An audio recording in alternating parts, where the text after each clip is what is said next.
roving gambler, I'll gamble down in town. Wherever I see a deck of cards, I'll lay Good morning, my good money afternoon, down. and good evening, fellow gamblers, and welcome to episode 7 of Farming for Futures, a college basketball futures show powered by Circa Sports and presented by the Hammer Betting Network. My name is DaCoochie Bets, and I'll be here every Wednesday till the end of the season talking to you about some futures bets that I think you should be adding to your portfolio. So far this season, I've added Marquette, UCLA, and K-State to our portfolio in terms of national championships, and I spoke to you a little about why I thought Virginia and Providence both made sense to win their in-season conference champions.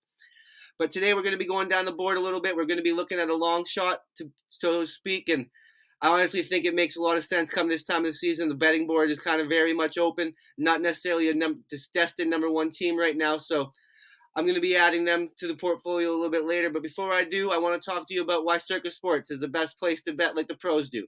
Enjoy big app bets, better money line splits, the lowest hold percentage, and all of it comes with the best customer service in the industry.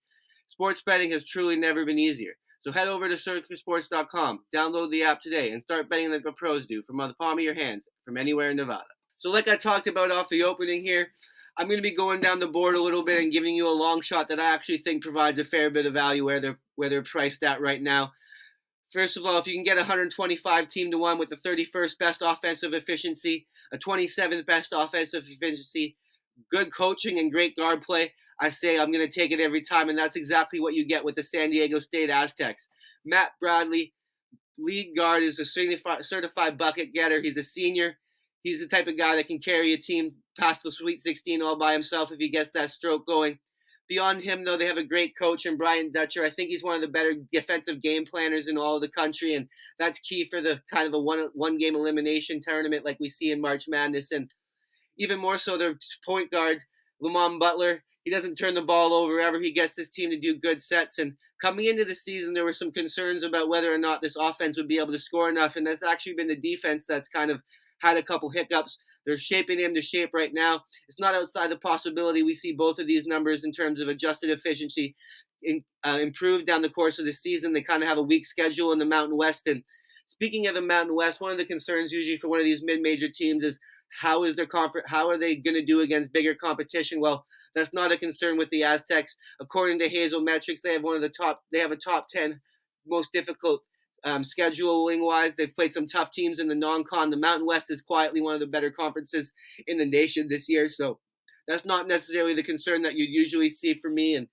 beyond that, I think one of the key things for this team is they're going to be projected. They're projected right now between a 2 and a 6 seed, with the most likely being a 4 seed at 23%. What that tells me is they're going to be able to hopefully avoid some of the tougher matchups in the first rounds. Also, an important thing is I think this team is pretty upset-proof. Usually if one of these bigger teams gets upset, it's because the smaller team can really cash the three ball, really get some variance going in their direction.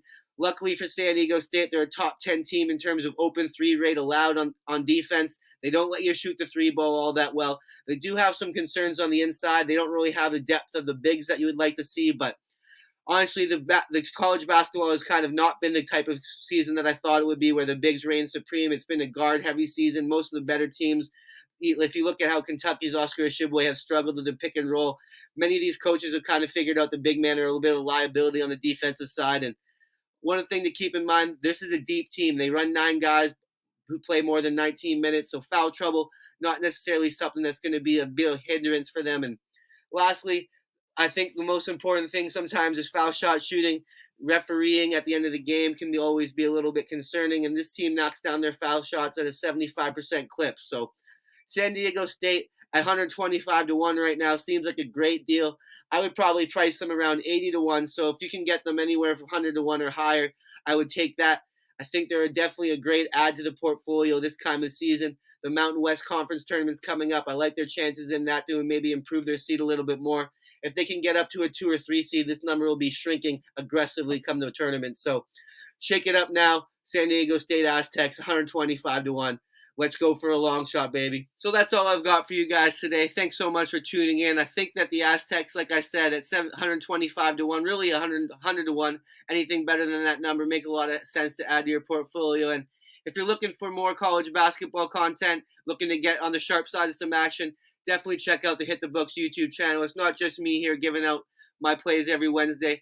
There's guys doing it every damn day of the week, and they're doing a great job of providing value for all the listeners and watchers. So make sure you check out those videos. And while you're at it, make sure you check out Circa Sports if you're in Nevada, because Circa Sports is where the pros do most of their betting in Nevada, and there's a good reason for that.